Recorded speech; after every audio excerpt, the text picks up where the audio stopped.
opera.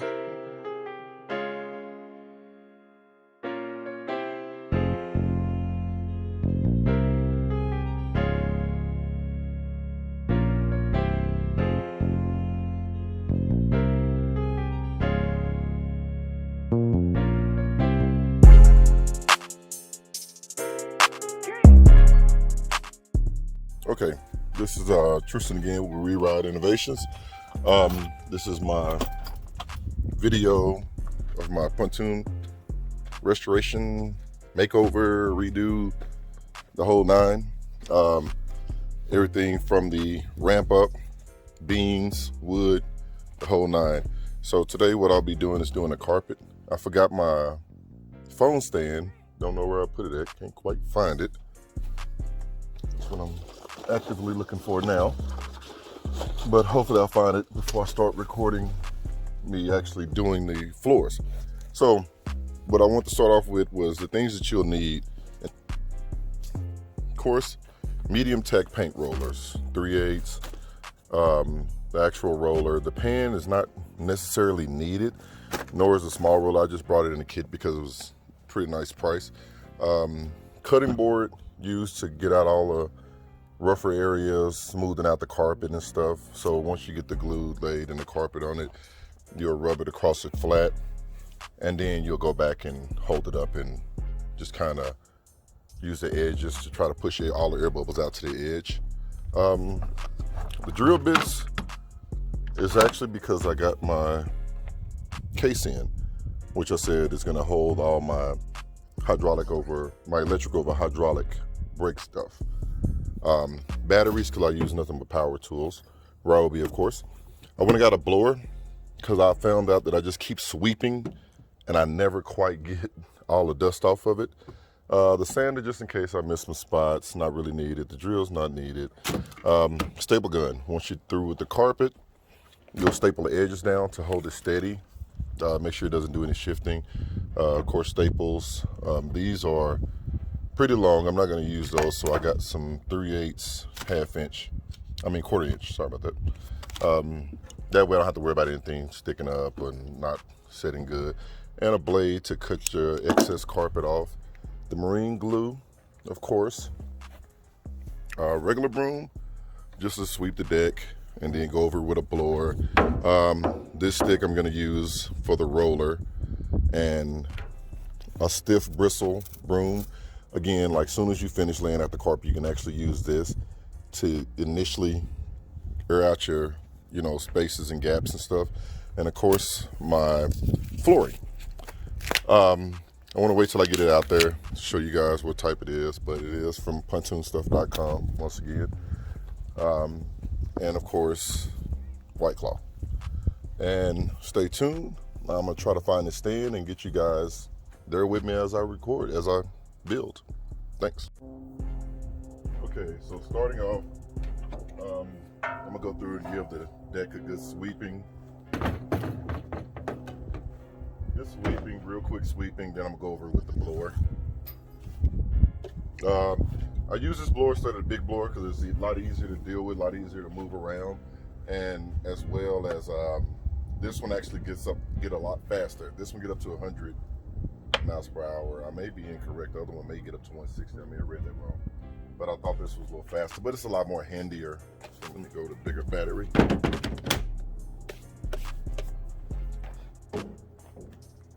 An extra piece of wood I'm just using, like I said, for the sun deck. So that's why it's hanging out.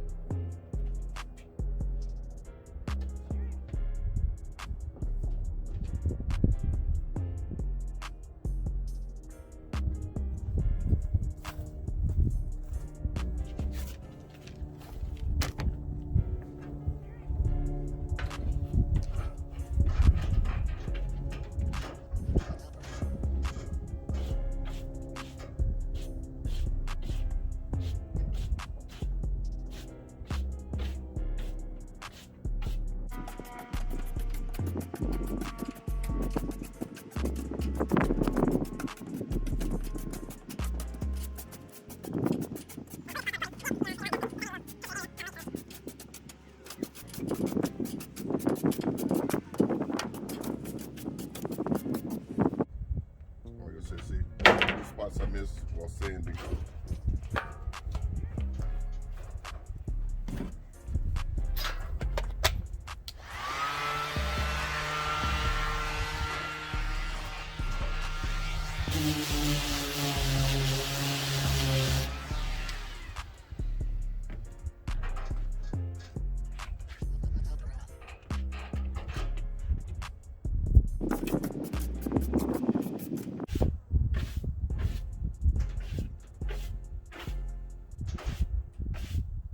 And on the weather again, you want to do this above 55 degrees outside. Today, we're getting up to 64 to 68. And for the next couple days, it'll be like 77, 76. So to give, because it's a water-based, there we go. It's a water-based glue.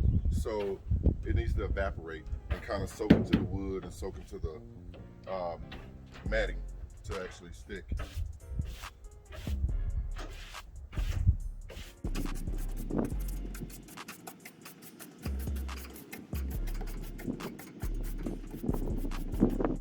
Okay, so my sweeping done. And there's blow. So like I said, it's a water-based adhesive from Pontoon for this, made, you know, for wood. If you're doing aluminum, you'll want to use a soluble base, which you can actually pick up at a Home Depot, stuff like that, at a fairly good price. And that's if you're doing it on aluminum, mirror deck and stuff like that. So now I'm just going over with the blower.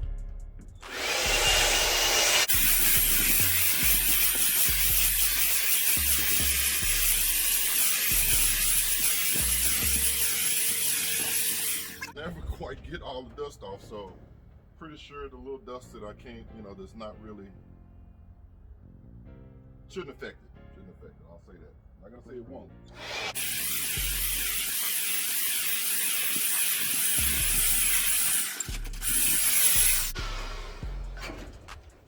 It's like you're never gonna get all the dust off, so you sit there and fight and fight and fight.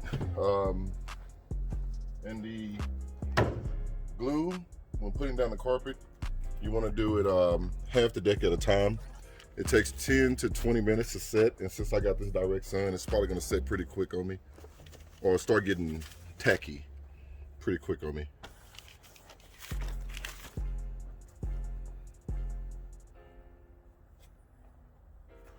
So first you roll out the carpet, you know, and always leave you enough on the edges to be on the safe side.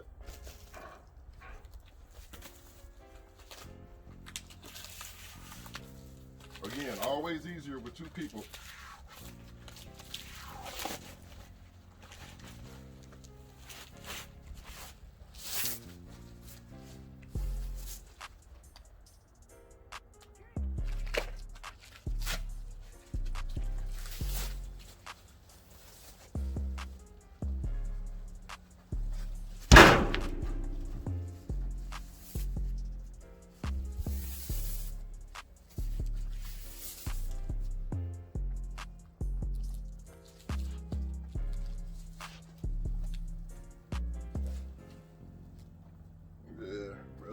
I just cut it.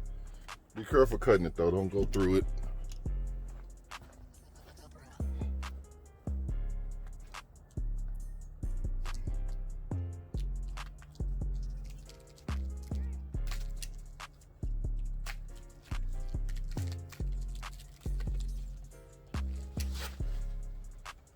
There we go.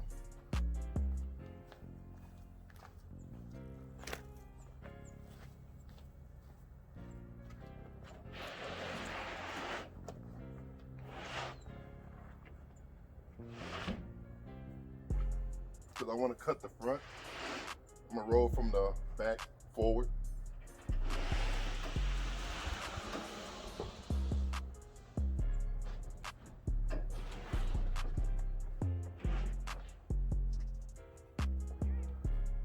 Again, easier with two people.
So it'll probably be better to do the back first. That way you don't have to re-walk back over the front and potentially, you know, shift it while it's drying. So I measured out and I put my little halfway mark. I'm gonna use 1 gallon per half. It's recommended just a little bit under 2 gallons for a 22-foot pontoon. So should be good and ready to get started. So what I'll do now is I'll take that back half and fold it halfway up. Then I'll put my glue on, start rolling it out, try to get it out before I start getting a film over it to get too hard. And you can't put it on there immediately. You want it to get tacky. And it should be like a thick coat of paint is how it should look on there. And I'll try to move the camera over there so you can see while I do that as well.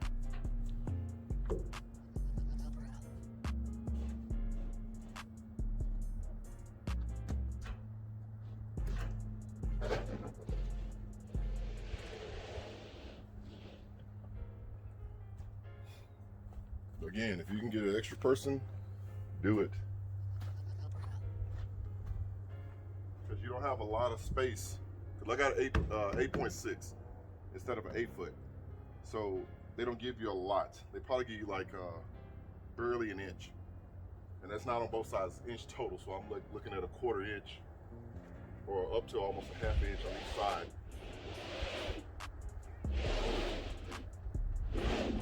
And I want to try to keep this as straight as possible so when it lay back down, it'll lay back down evenly.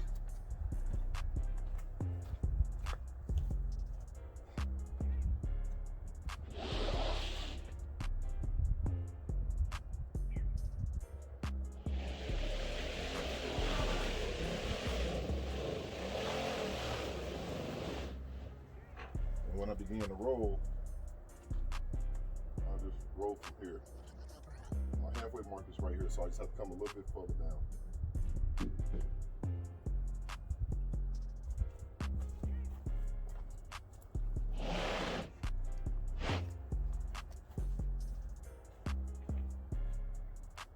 There we go. So my halfway mark is exposed.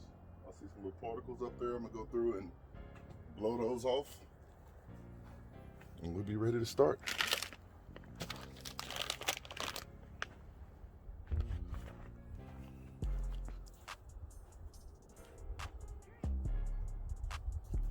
Okay, back again. I'm sorry, I didn't realize the camera went out. But the glue was drying up like really quick on me. So what I started doing it in was from screw section to screw section, and then I went from board to board.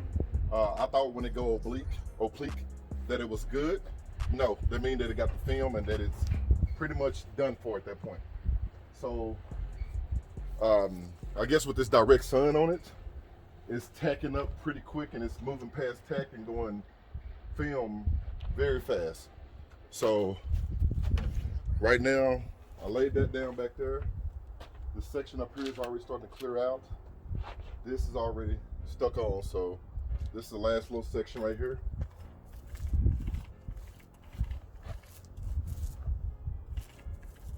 And instead of pouring it like it was actually more than enough. As I drizzle it on, it seemed like I'm getting more bang for the buck, and I really ain't. When I just let it drip on like I was doing, what was happening is that I was having too thin of a layer that was actually drying out on me pretty quick. So the way I did this one, squeezing a bottle, actually, you know, chunks at a time, I still got like almost a 1/4 of the bottle left, and I got like a real thick coat all the way around that actually, like I said, turned tacky. You know, like they say from 10 to 20 minutes now, and we got like 64, 65 degree today, and it's Fahrenheit. And even with that, this glue is moving past tack pretty quick.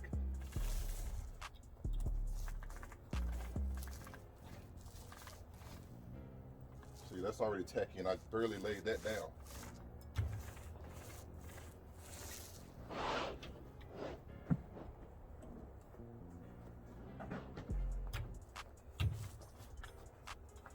Yeah, the thinner you lay it, I see That was my issue in the back.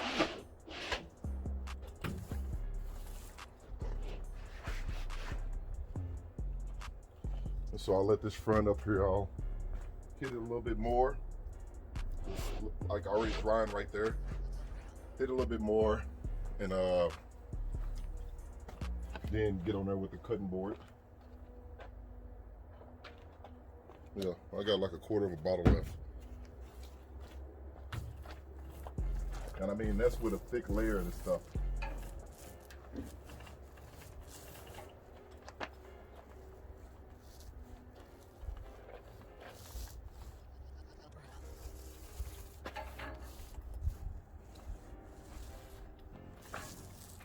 Really thick layer.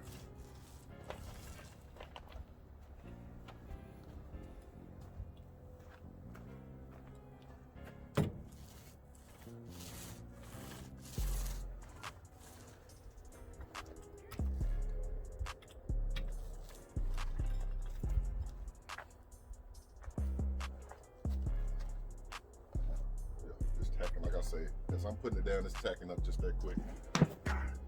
Got glue on the front end up here. Good thing that this is the extra. Yep. So I got glue on it, but that's the extra part of it, so I should be fine. So now I'll go up with the board and roll the broom first and then the board.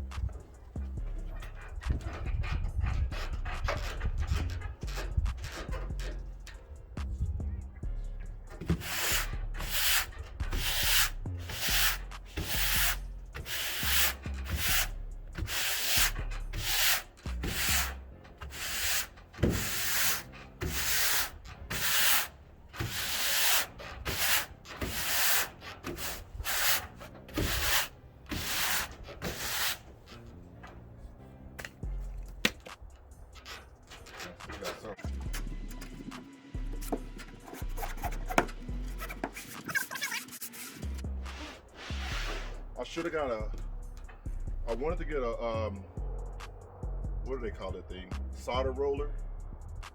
Yeah, sod roller. Big heavy thing.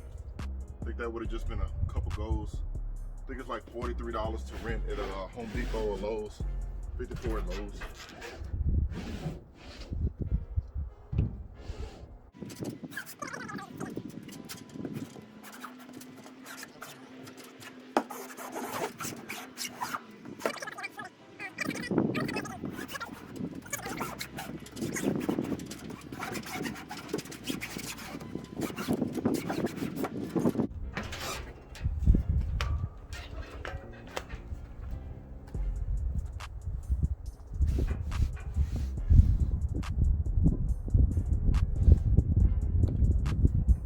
Good. I'll give it time to dry a little bit. I'm gonna start cutting the edges on this side. In fact, I already cut some edges and stapled. I'll show it to you right now. Woo-wee. So, edges cut again. Rotary stapler. My stapler.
go.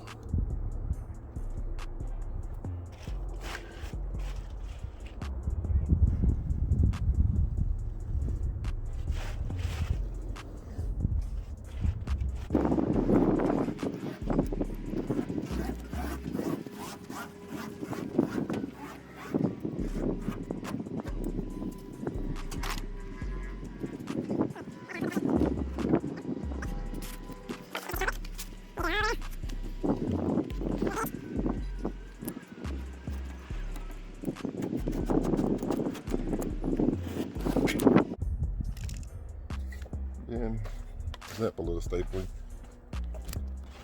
This Ryobi staple is actually amazing. On minimum, this thing can get through this wood with no problem.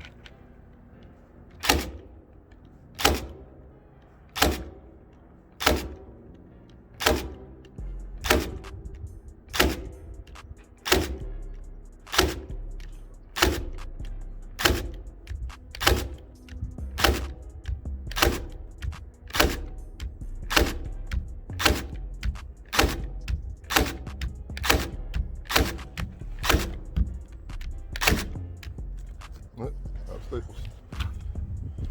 And that's what the finished product looked like. All right, so I'm gonna finish trimming the rest up with this glue set. Give it a good old sweep and got some dust up there, of course. Start getting thin right there, but it's on there. And like I check my corner, see where, no, I'm good. Let's see if I'm missing some areas where I'm not that stuck at. Glued down enough.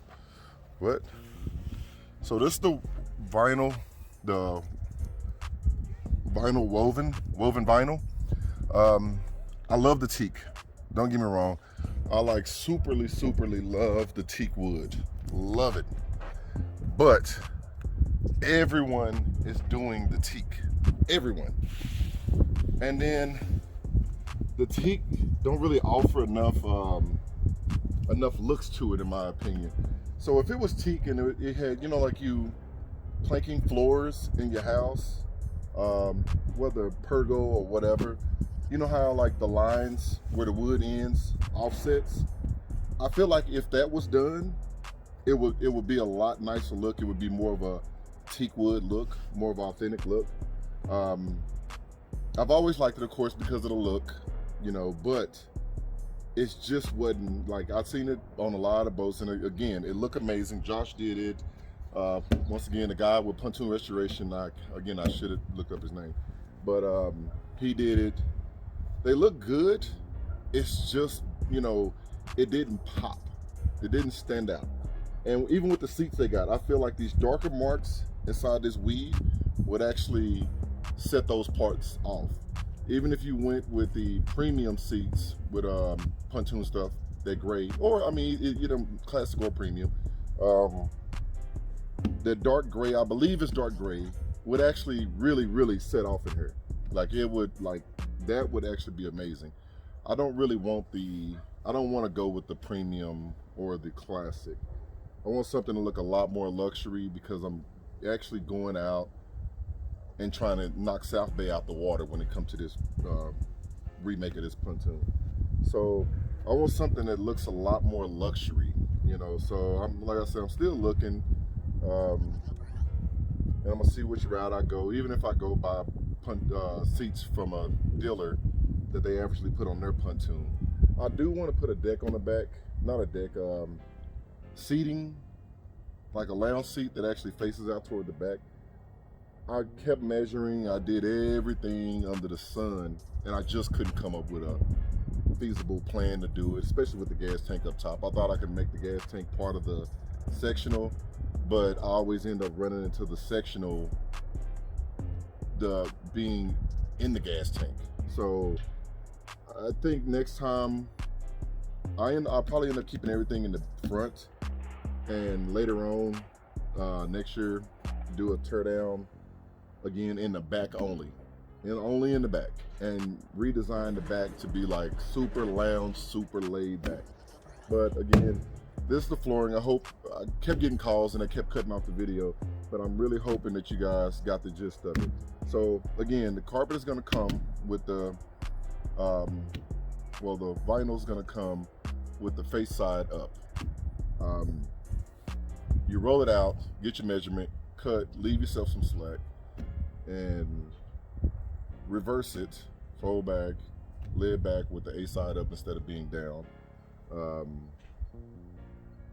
From there, fold up halfway.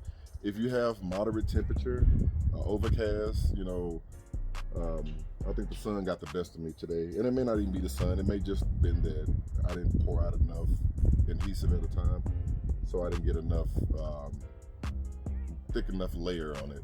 And it kept filming up on me. So, like I said, when I did the front, I squeezed that bottle and got it out of there. And I actually came up, you know, a lot better than patching over piece by piece over and over again. So 10 minutes to 20 minutes is how long it take. And again, that all depends on the layer you have and the temperature you're working in, the humidity, and you know, the sun, the way the sun is casting on it too, because of course the UVs is going to dry it up a lot quicker. But do half the deck at a time, or do just 4-foot spots at a time. You know, as quick as you can, and then go back and push out your air bubbles. Big thing is like knock out your air bubbles, because you don't want to get those pockets in there and have water sit up under it and start just deteriorating the rest of that adhesive and breaking away from it. So once I got everything cut and trimmed, I'll go back over with a sky view. I got an aerial cam, but it took me like, oh man, like 20 minutes to chase that thing from one side of town to the other, because it got loose on me. So when I figure that thing out, I'll give you an aerial view. Again, shout out to Josh with Ultimate Rebuilds. Thanks for the motivation, brother. Okay, so I got everything trimmed, everything stapled.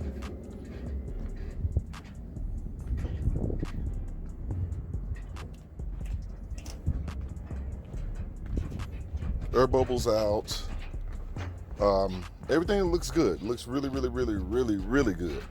I want to see how it look with the furniture and everything. I think that's what's really going to set it off. It don't stand out as much as the teak.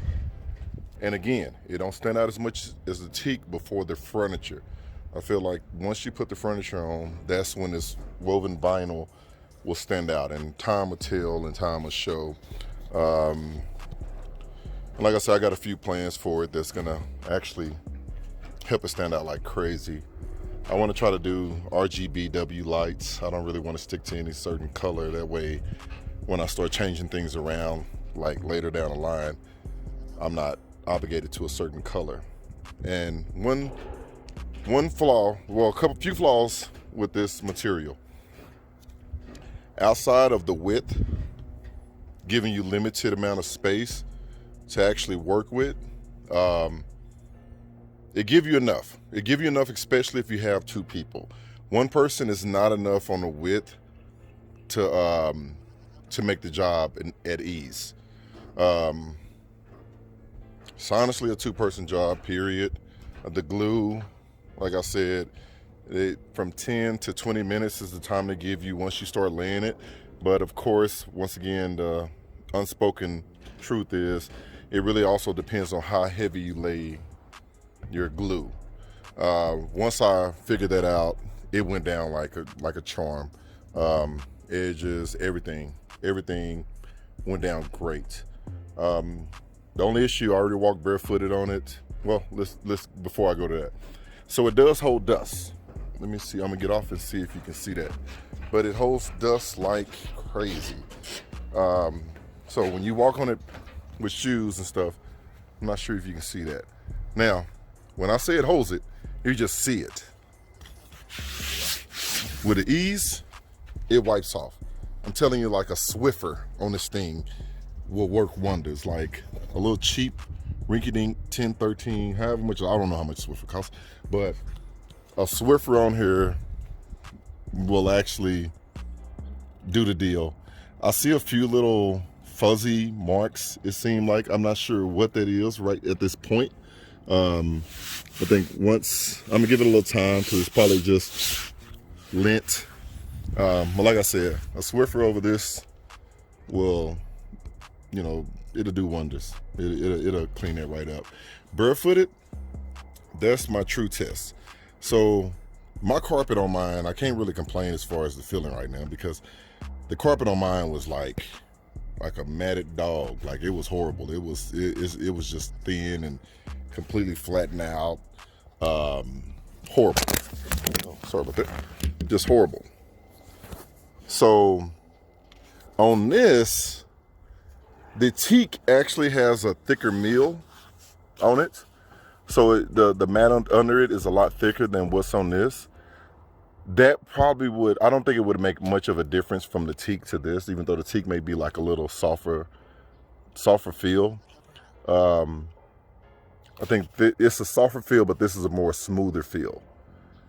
And by smoother, I mean like a kind of gliding over a plastic type of cover, you know, surface, I guess. I haven't seen a teak. I really can't speak on the teak, but if the teak is a little bit more fuzzier, then it'll be softer to feel, even though this is smoother. As far as the meal, compared to the teak, I don't think it'd be too much different, because I think it was only like a 10 mil difference. As far as the carpet, I think if I went with carpet, it would be a lot thicker meal, a lot more friendlier to being barefooted. Plus in this is that it really, like, I blamed it on the cutting board that I couldn't push across, but this stuff is like really slip resistant. So like super plus considering that it's plastic, you know, I ain't saying it's plastic, considering that it's like, I say it got a plastic smooth feel, it's really, really slip resistant. So that's a plus.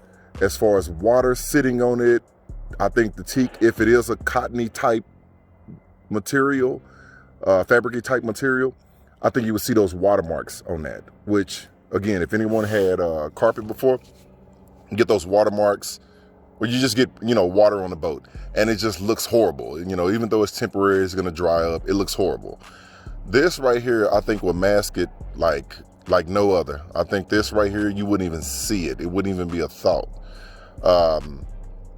That is the plus on that. Like I say, the thinness of it is my only issue, but again, once the summer's here, time will tell, you know, how that goes.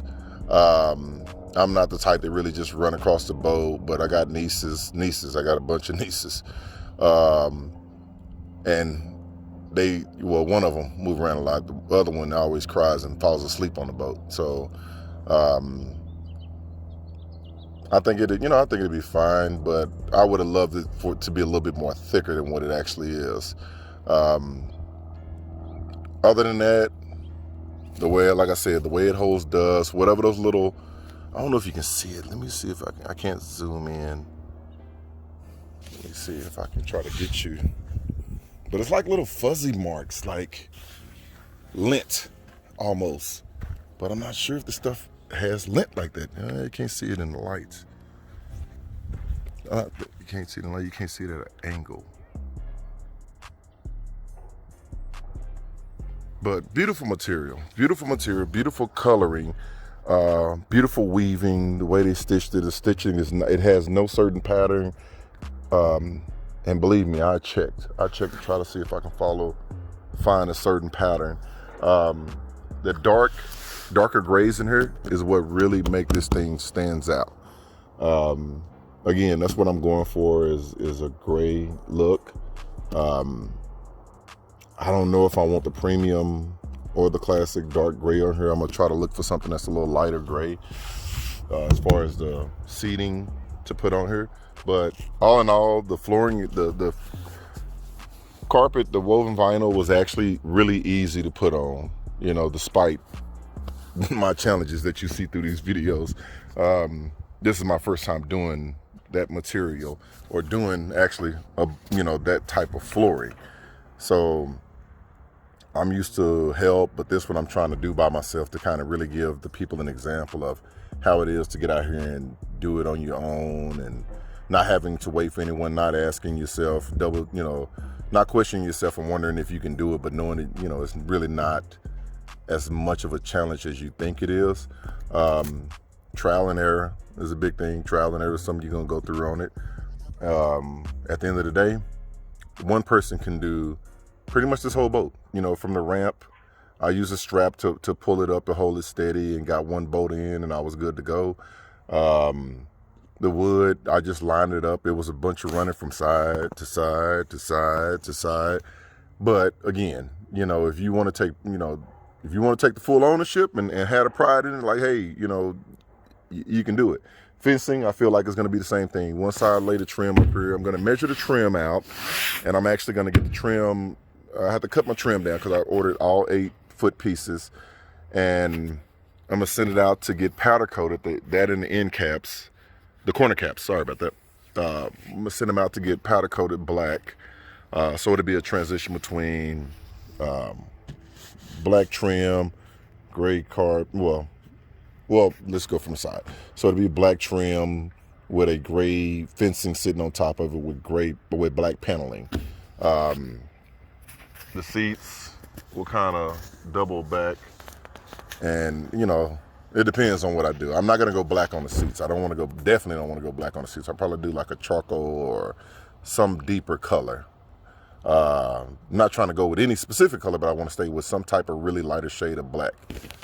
So everything is good, and I'll keep you posted. When I bring it out, I'm gonna do the trim tomorrow, and I'll get that updated as well. So appreciate you for watching. Hit that like button. Please hit the subscribe button. I'll keep these videos going. This is for the trim.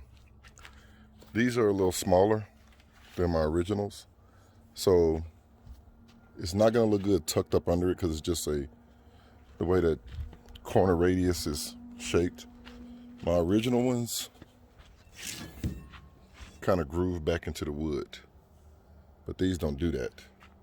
So if you sit it on top of it, you have a gap, which, you know, don't look bad, but it don't really look good. So what I have to do is just go piece to piece. And again, like doing this, it actually make it easier to replace them if you just have to replace one. This is the one thing I do like about the 8-foots. I wanted the one long piece because I don't like the shifts in it. But what I realized is that, you know, when you hit things, say you mess up this part of the railing and bend it in bad, well, you don't have to replace this whole thing or deal with that ugly look because you don't want to throw that money away. So this actually allows you to just take that 8-foot piece off and replace it, or buy another 8-foot piece, and once you get it in, take that off and cut it down to the size that it has to be. So what I'm doing right now is I set it up to where this is flush over here, and I'm gonna lap it on top of that, and I'm gonna go over there and cut. I'm gonna mark, and then I'm gonna go home with a miter saw and cut. So what I want is, I want this as flush as it is, even as possible.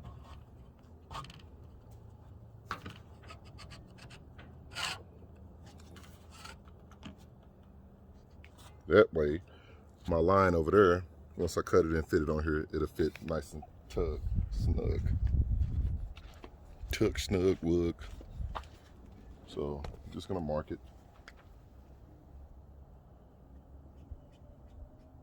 So seeing that I got for the front and back, so this will take care of 2 pieces.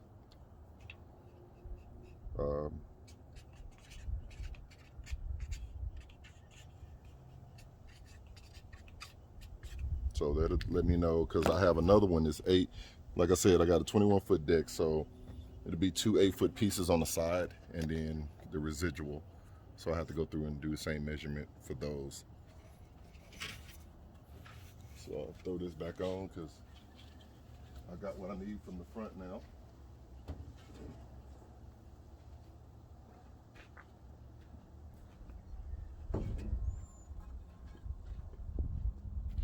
So again, so when you did it, I forgot to mention this, line up the side and the front. That way you know that it's flush. Same thing in the back. You'll line up one in the front, and then you'll start building your sides. I'm gonna take it to that side because I got most of them over there already. So I'm gonna put these back.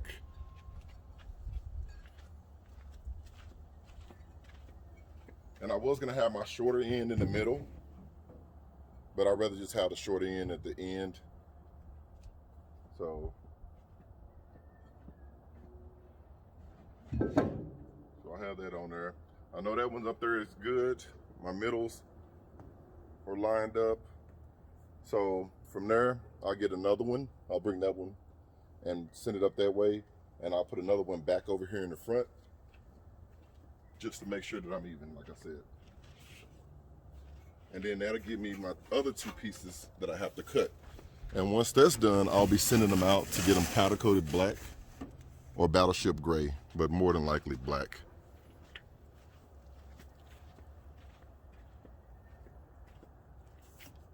For those here in Austin, I even got a powder coat place that I have never seen anyone with these prices. Their prices are like so immaculate that it's ridiculous. So like these pieces are costing me, these 8-foot pieces are costing me $8 each to powder coat.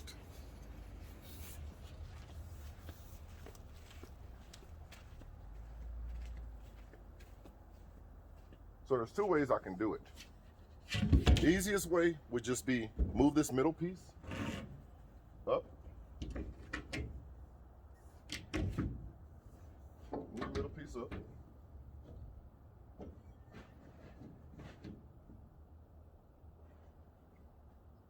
And then you get another piece and put it in the back, and then lay this down.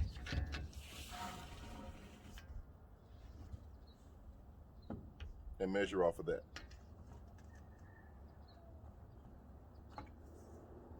And you can still put that piece in the back. But I have to make sure that that's lined up back there. I know this front is good, I just have to make sure the back is good.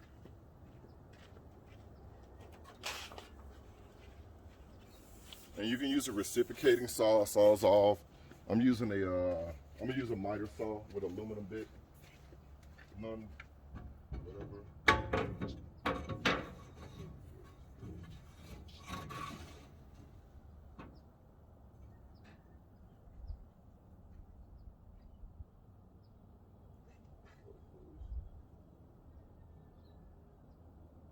So I got a slight bow in the back, but that's still no problem. Like I could just trim away a little bit.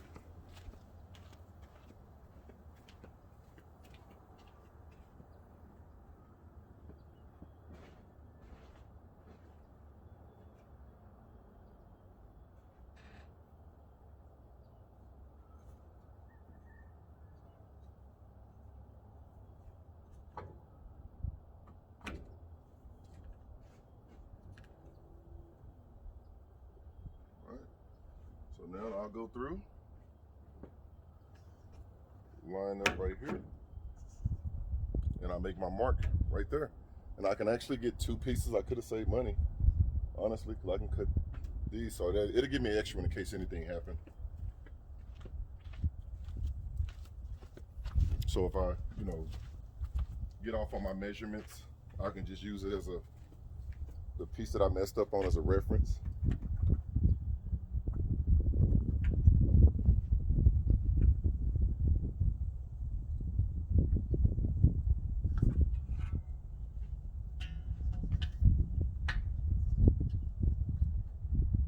Plus this will make it good and snug as well.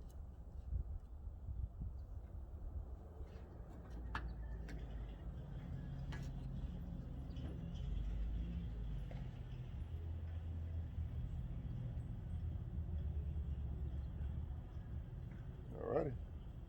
So before I send it out to get powder coated, I'm gonna cut them down, then I'm gonna come back and actually lay everything out to make sure it's good. And then I'll drill the holes in and mount them up. That way all I'm doing is going back and matching up holes. And then I'll send them out to get powder coated, because it's gonna need holes in them anyway to get powder coated, because they have to hang it and have to have a place to have a ground. So that's it. I'll get back with you guys as soon as I get them out. Hopefully I can get them back at the end of this week, if not the beginning of next week, before I go to Cancun, and let you guys have a look. And thank you. Hit the subscribe button below, please. So this is it with the powder coated trim. I had the fence up here, so it kind of got a little dirt on it. But it's powder coated black.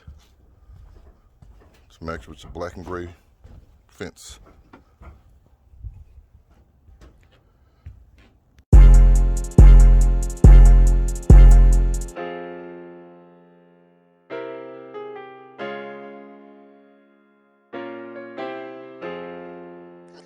Bruh.